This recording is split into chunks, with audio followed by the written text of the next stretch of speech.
Hello दोस्तों, आपका स्वागत है आपके अपने YouTube channel power of maths academy में। दोस्तों आज हम सेट सॉल्व करेंगे जो कि आपका एग्जाम हुआ था 29 जनवरी 2011 को। तो चलिए दोस्तों बिना किसी देरी के स्टार्ट करते हैं आज का पहला क्वेश्चन और देखते हैं हम उसको कैसे हलवा बनाते हैं। तो दोस्तों पहला क्वेश्चन आपके सामने ये रहा। क्या कह रहा है, बहुत ही आसान सवाल है। क्या कह रहा है कि एक 10 सेंटीमीटर त्रिज्या के वृत्त के अंदर एक समकोण त्रिभुज बनाया गया। मतलब कि एक 10 सेंटीमीटर का वृत्त होगा त्रिज्या वाला, उसके अंदर क्या बनाया गया, एक समकोण त्रिभुज बनाया गया। ठीक है, अब क्या कर रहा है, यदि वृत्त का व्यास त्रिभुज की एक भुजा है, ठीक है, तथा त्रिभुज का परिमाप भी दिया गया 48 सेंटीमीटर, तो आपको बताना यह है कि त्रिभुज की अन्य दो भुजाएं होंगी।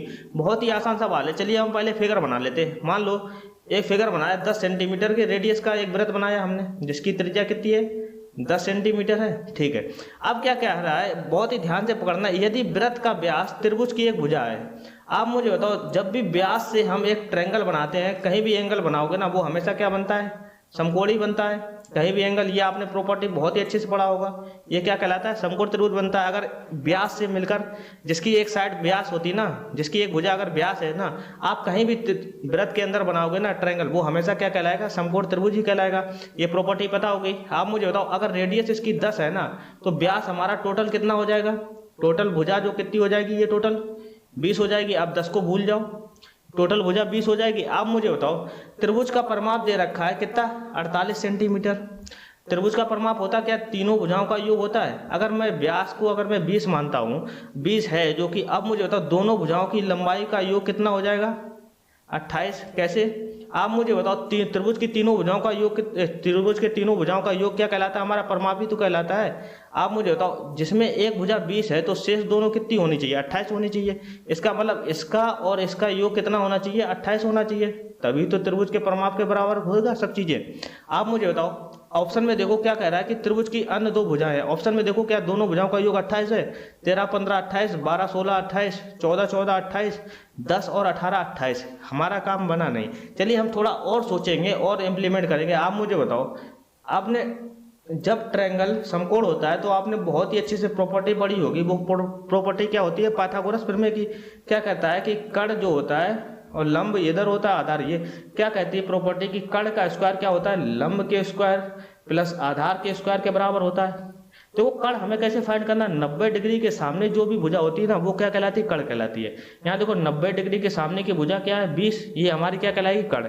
कर्ण का स्क्वायर मतलब 20 का स्क्वायर कितना होगा, 400, बराबर क्या होना चाहिए, लंब का स्क्वायर प्लस आधार का स्क्वायर। अब देखो लंब और आधार क्या होगा, ये कहाँ से प्राप्त होगा, ये ऑप्शन से ही प्राप्त होगा। देखो 13 का, अगर लंब की जगह मैं 13 रखता हूँ ना, 13 का स्क्वायर कितना होता है, 169, और 15 का स्क्वायर कितना होता है, 225। आप मुझे बताओ 169 और प्लस 225 क्या कभी 400 देगा, कर्ण के स्क्वायर के बराबर, कभी नहीं देगा। ऑप्शन ए गलत। ऐसे ये देखो 14 का स्क्वायर कितना होता है, 196, फिर 14 का स्क्वायर जोड़ोगे फिर 196, 196 और 196 कभी 400 होगा, नहीं होगा। ये देखो 12 का स्क्वायर कितना होता है, 144, 16 का स्क्वायर कितना होता है, 256, 144 और 256 जोड़ोगे ना कितना होगा, देखो 44 और 56 कितना होता है, 300, मतलब 256 और 44 300 और ये 100, 400 हो जाएगा। Option C is the right answer. अगर मैं 10 की बात करता हूँ ना, 10 का स्क्वायर कितना होगा, 100, 18 का स्क्वायर कितना होगा, 324, 100 और 324 कभी 400 नहीं देगा। ऑप्शन डी भी गलत हो जाएगा। ऑप्शन सी की सही होना इसकी मजबूरी हो जाती। आप यहाँ पे कोई भी लंब मान लो, कोई भी आधार मान लो, कुल मिला के हमको ये पता होना चाहिए कि लंब और आधार का दोनों का स्क्वायर ना, वो कर्ण के स्क्वायर के बराबर होता है। देखो 144 प्लस 256 बराबर कितना होगा, 400, जो कि कर्ण का स्क्वायर कितना है हमारा, 400। ये बात बन गई। इसका मतलब त्रिभुज की अन्य दो भुजाएं क्या होंगी, 12 होंगी और 16 होंगी, जिनका परिमाप भी अगर बात करेंगे, तीनों त्रिभुज का परिमाप, चूंकि सारे ऑप्शन में 28 28 दे रखा है, तो परिमाप तो 48 हो गई होगा। ये 12 16 और उधर व्यास पूरा कितना हो गया, 20, 12 16 और 20 कितना होता है, 48 होता है। Option number C is the right answer. दोस्तों उम्मीद करता हूं कि अगर पहला क्वेश्चन आपको बहुत ही अच्छे समझ में आया हो तो प्लीज लाइक कीजिए, और चैनल पर नए हो तो प्लीज सब्सक्राइब कर देना। चलिए बढ़ते हैं क्वेश्चन नंबर दूसरे की। तो क्वेश्चन नंबर दूसरा क्या कह रहा है, बहुत ही आसान सवाल है। क्या कह रहा है कि चित्र में ए बी बराबर बी सी, मतलब कि ए बी जो भुजा है वो बी सी के बराबर है। एंगल ए बी सी बराबर 90, जो बीच में होता है ना वही एंगल होता है ए बी सी। ये कितना दे रखा है 90, ऐसा साइन कहीं भी बना हो ये हमेशा परपेंडिकुलर होता है जो कि 90 डिग्री होता है। आपको बताना है कि एंगल बी सी डी मतलब बीच वाले एंगल को बताना है, बी सी डी कहाँ है ये आपको बताना है। बहुत ही आसान सवाल है। आप मुझे तो जब दो त्रिभुज की किन्हीं दो भुजाएं समान होती है तो उनके अपोजिट साइड का एंगल क्या होता है, बराबर होता है। अपोजिट साइड जो है ना, जो शेष दो बच गए ना, इनका एंगल जो सम होता है ना वो बराबर ही होता है। जो दोनों शेष भुजाएं है ना इनके अपोजिट साइड का एंगल बराबर होता है, मतलब ये एंगल और ये एंगल बराबर होगा। आप मुझे बताओ ये 90 है, ये 90 है। चूंकि त्रिभुज के तीनों कोणों का योग कितना होता है 180 होता है। ये अगर सिंगल 90 हो गया तो इन दोनों का योग कितना होगा 90 डिग्री होगा। 90 90 कितना होता है 180। हमने बताया कि दोनों जब त्रिभुज की दो भुजाएं बराबर होती हैं तो अपोजिट साइड के एंगल जो होते हैं वो भी आपस में बराबर होते हैं। तो 90 का आधा कितना हो गया 45 और ये 90 का आधा कितना हो गया 45। आपसे पूछ क्या रहा एंगल बी सी डी। आप चाहो तो एक्सटीरियर एंगल की प्रॉपर्टी लगा सकते हो। आप चाहो तो ये देखो, अगर आपको दिख रहा है ना ये क्या है, एक स्ट्रेट लाइन है, ये पूरी एक क्या है स्ट्रेट लाइन है, ये स्ट्रेट लाइन है जहाँ पर बिंदु सी है। ये मुझे बताओ ये पूरा एंगल अगर स्ट्रेट लाइन में कहेंगे ना, पूरा एंगल स्ट्रेट लाइन का कितना होता है 180, जिसमें से 45 तो यही हो गया, तो बचा जो एंगल होगा वो कितना होगा 135 डिग्री। आप ऐसे भी लगा सकते हो, option number A is the right answer. या आप एक्सटीरियर एंगल की प्रॉपर्टी लगा सकते हो।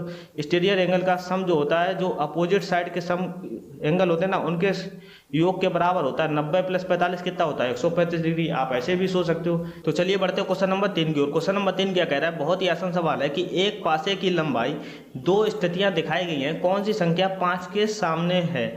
आप मुझे तो 5 के सामने आपको देखना है, तो option number D is the right answer. 5 के सामने 4 होगा। क्यों, जब भी देखना किसी भी पासे में, जैसे 2 यहाँ पे है, 2 यहाँ पर है, एक बिंदु यहाँ पर है, एक बिंदु यहाँ पर है, जब भी किसी पासे में, जब दो पासे दिए गए हैं ना, जब दो चीजें कॉमन होती है ना, जैसे 2 और 1 कॉमन होती है, जो बची संख्या होती है जस्ट उसके सामने होती है। तो 5 के सामने क्या है 4 है। Option number D is the right answer. अगर आपको ना पता हो ये चीज तो आप कॉपी में नोट कीजिएगा। चलिए बढ़ते हो क्वेश्चन नंबर 4 की ओर। तो क्वेश्चन नंबर 4 क्या कह रहा है कि ए बी और सी की औसत आयु 10 वर्ष है। यदि ए और सी की औसत आयु 9 वर्ष है तो बी की आयु कितनी होगी। Option number D is the right answer. कैसे, आप मुझे बताओ एवरेज क्या होता है, total sum upon total number. आप मुझे बताओ क्या कह रहा है, ए बी सी की औसत आयु कितनी है 10, मतलब 3 लोगों की औसत आयु कितनी है 10, एवरेज बराबर 10। 3 लोगों की औसत आयु है, 3 लोगों को जोड़ दो, अपॉन कितना है 3। यहाँ से देखो a + b + c की वैल्यू नहीं आ जाएगी, 3 को इधर भेज दो, तो a + b + c बराबर तीनों की जो औसत आयु का योग है वो कितना है 30 हो जाएगा। अब यहाँ देखो a और c की औसत आयु कितनी है 9, तो इनका एवरेज निकालेंगे, a + c/2 बराबर कितना आएगा 9 एवरेज है। अब यहाँ से समझ नहीं निकल आएगा, a + c की आयु का योग कितना हो जाएगा, 2 उधर भेज दो, 9 दूनी 18। आप मुझे बताओ a + c की आयु का योग 18 है और a + b + c की आयु का योग कितना है 30। अब मुझे बताओ a + c की वैल्यू अगर मैं यहाँ पर रखूंगा ना तो कितना आएगा, b + 18 बराबर कितना आएगा 30। b बराबर कितना आ जाएगा 18 इधर जाएगा, 30 में से 18 जाएगा कितना हो जाएगा 12। Option number D is the right answer. आपको डायरेक्ट करना है, a + b + c है, 3 करेंगे, इनकी औसत आयु है, इनका सम नहीं निकाल पाओगे। 10 को हटा के 10 × 3 करोगे ना, क्योंकि 3 नंबर है, तो 10 × 30 ओरली सोचो ना। यहाँ देखो a + c है, 2 लोग हैं तो 2 का गुणा कर दो, 9 दूनी 18। 2 लोग a और c, आपसे पूछ रहा b की आयु, तो 30 में से 18 जाएगा, कितना बचेगा 12। डायरेक्ट आप ऑप्शन मार सकते हो, कुछ ज़्यादा कठिन सवाल नहीं है। आप थोड़ा सोचोगे ना तो आपको पेन चलाने की जरूरत नहीं है। चलिए बढ़ते हो क्वेश्चन नंबर 5 की ओर। तो क्वेश्चन नंबर 5 क्या कह रहा है कि समषटभुज के अंतः कोणों का मान होगा। समषटभुज के अंतः कोणों का मान क्या होगा। आपने फार्मूला पढ़ा होगा, जो प्रत्येक अंतः कोणों का मान निकालना है ना, आपने क्या पढ़ा होगा, n - 2 × 180 डिग्री। अगर आपको प्रत्येक एंगल के मान निकालना है ना, अंतः कोणों का मान निकालना है, जो कि क्या होगा n - 2 × 180/n फार्मूला होता है। आपसे पूछ क्या रहा समषटभुज। षटभुज मतलब समझे 6 भुजाएं होंगी, n बराबर 6 रख दो, 6 - 2 × 180/6। 6 से काटो, 6 × 3 = 18, 30 ये होगा, 6 में से 2 गया 4, 4 × 30 कितना होता है 4 × 3 = 12, 120 degree. Option number D is the right answer. बहुत ही इंपॉर्टेंट फार्मूला है। अगर प्रत्येक अंतः कोण का मान निकालना है ना तो कुछ नहीं, n - 2 × 180/n करना है, बस आपका आंसर डायरेक्ट आ जाएगा। चलिए बढ़ते नंबर 6 की ओर। क्वेश्चन नंबर 6 क्या कह रहा है, बहुत ही आसान सवाल है। यदि x का मान y से 25% कम हो तो y का मान x से कितने परसेंट अधिक होगा। कम की बात कर रहा है, आपको कुछ नहीं 25% का फ्रैक्शन करना है। 25% का फ्रैक्शन क्या होता है, 1/4। अगर आप ना निकाल पा रहे हो तो परसेंट हटाओगे, 100 से भाग करोगे। 25 चौको 100 होता है, 25 से कम 25, 25 चौको 100। तो फ्रैक्शन क्या है, 1/4 क्या है, यहाँ कम है, कम है तो यहाँ माइनस लगाओगे। आपसे क्या पूछ रहा है, अधिक पूछ रहा है, अधिक पूछ रहा है, अधिक मतलब प्लस लगा दो।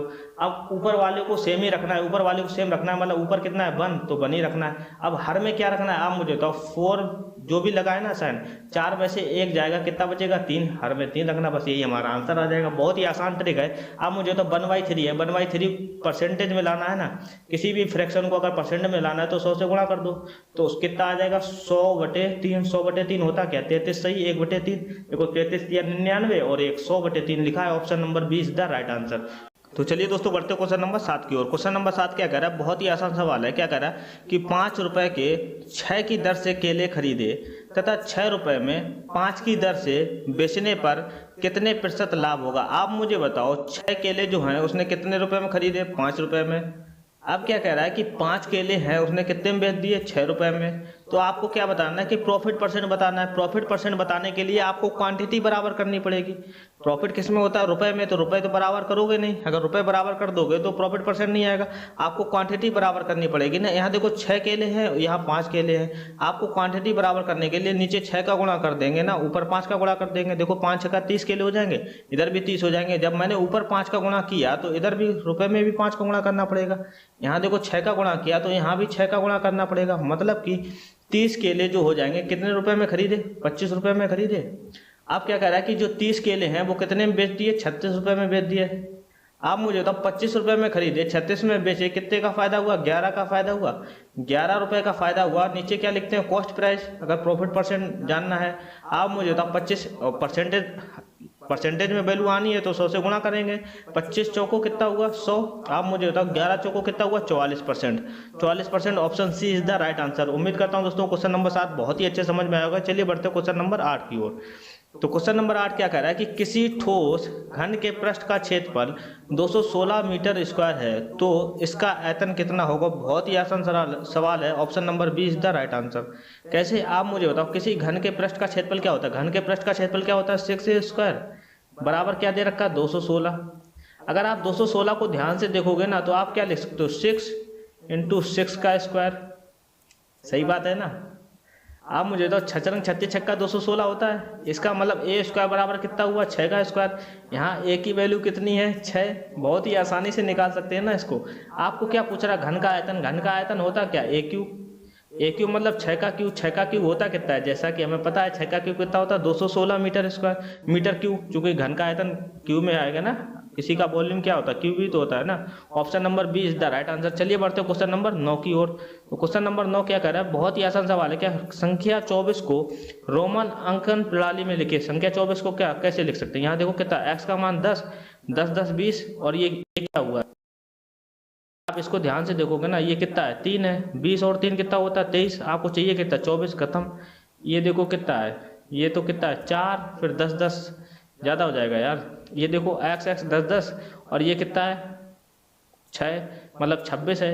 आपको संख्या में रोमन अंक में लिखना तो आता ही होगा ना। Option number D is the right answer. कभी भी 24 को लिखोगे ना, सबसे पहले 10 को तोड़ोगे, 10 10 20 और ये 4 24, ऐसे तो लिखा जाता है 24 को। अगर नहीं आता तो आप सीखोगे जब हम मैथ को पढ़ाएंगे। चलिए बढ़ते क्वेश्चन नंबर 10 की ओर। तो क्वेश्चन नंबर 10 क्या कह रहा है, बहुत ही आसान सवाल है कि 6 किलोमीटर प्रति घंटा की चाल से दौड़ते हुए चोर का पीछा 8 किलोमीटर प्रति घंटा की चाल से दौड़ता हुआ पुलिस वाला कर रहा है। यदि प्रारंभ में चोर पुलिस वाले से 100 मीटर आगे होगा, जाहिर सी बात है पुलिस वाले से आगे होगा, नहीं तो पकड़ा नहीं जाएगा, तो चोर को पकड़ने में पुलिस वाले को कितने मिनट का समय लगेगा। मान लो 100 मीटर आगे है, 100 मीटर है। आप मुझे बताओ यहाँ क्या है, चोर है, और यहाँ क्या है, पुलिस भाई साहब हैं जो कि दौड़ रहे हैं। यहाँ चोर है। आप मुझे बताओ चोर की स्पीड कितनी है, 8 किलोमीटर प्रति घंटा, और इसकी कितनी है, पुलिस की 6 किलोमीटर प्रति घंटा है। आपको बताना ये है कि कितने समय में पुलिस वाला चोर को पकड़ लेगा। आप मुझे बताओ, अगर मैं इसको चोर को कहता हूँ रुक जाओ, अभी आप रुक जाओ, थोड़ी देर के लिए रुक जाओ। आप मुझे बताओ सबसे पहले कितने मीटर की डिस्टेंस कवर करना चाहिए, इसको 100 मीटर की डिस्टेंस कवर करनी चाहिए पुलिस वाले को। अगर मैं टाइम की बात करता हूँ, टाइम बराबर क्या होता है, जैसे डिस्टेंस बराबर क्या होता है, स्पीड इनटू टाइम होता है। यहाँ से टाइम बराबर क्या होगा, distance, total distance upon speed, distance upon speed. हमेशा ध्यान रखना जब भी दोनों एक ही डायरेक्शन में चल रहे हो ना तो उनकी स्पीड का अंतर हो जाता है। जैसे आप किसी को क्रॉस करोगे ना तो आपको स्पीड समझ में नहीं आएगी। अगर उधर से कोई आदमी, जैसे आप इधर से जा रहे हो और कोई गाड़ी वाला इधर से आ रहा है, तब आपको स्पीड जान पड़ती है कि हाँ कुछ ना कुछ हवा का झोंका लगा, झोंका लगने का मतलब स्पीड जुड़ी। अगर जब आप किसी को, जैसे आप इधर चल रहे हो, आपसे इधर से क्रॉस करेगा ना तो आपको ये लगेगा कि स्पीड मेरी कम हो गई, मतलब कि स्पीड को सब्सट्रैक्ट करना पड़ता है। कभी भी सवाल है, आप मुझे तो डिस्टेंस हमारी कितनी है, 100 मीटर है, टोटल डिस्टेंस तो 100 मीटर है। आप मुझे तो दोनों की स्पीड कितनी हो जाएगी, आपको जैसे मैंने बोला दोनों एक ही डायरेक्शन में चल रहे हैं तो दोनों की स्पीड का अंतर हो जाएगा। 8 में से 6 गया, 2 किलोमीटर प्रति घंटा। अब देखना, चूंकि डिस्टेंस हमारी मीटर में है तो जो स्पीड होगी 2 किलोमीटर प्रति घंटा है, इसको भी हम मीटर पर सेकंड में बनाएंगे ना। आप मुझे बताओ 2 किलोमीटर प्रति घंटा है, इसको हम पहले इसमें बनाएंगे, मीटर पर सेकंड में बनाएंगे ना। मीटर, किलोमीटर पर हावर को हम क्या बनाते हैं, मीटर पर सेकंड बनाते हैं। क्या करते हैं, 5/18 का गुणा करते हैं। आप मुझे बताओ 2 से काटो, 2 नीम 18, 2 से नहीं काटो, चलो ठीक है। आपको साफ साफ दिख रहा है ना, यहाँ क्या है, 2 पंचे, तो पंचे 10 है। आप मुझे बताओ जो नीचे 18 है वो ऊपर जाएगा, नीचे क्या आएगा 10, 0 से 0 कैंसिल, कितना हुआ 180, 180 सेकेंड लगे, 180 सेकंड मिलेंगे। अब 180 सेकंड किसके मिनट के बराबर होते हैं, 6×18 मतलब 60, मतलब 3 मिनट के बराबर होगा। चोर कब पकड़ लेगा, मतलब पुलिस कब पकड़ लेगा चोर को, 3 मिनट के बाद में, मतलब को 3 मिनट समय लगेगा। उम्मीद करता हूँ दोस्तों क्वेश्चन नंबर 10 बहुत ही अच्छे समझ में आया होगा। अगर दोस्तों क्वेश्चन नंबर 10 समझ में आया हो तो प्लीज़ लाइक कीजिए। चलिए दोस्तों, ये था आज का लास्ट सवाल, रेस्ट सवाल हम नेक्स्ट वीडियो में करेंगे। तब तक के लिए दोस्तों जय हिंद दोस्तों।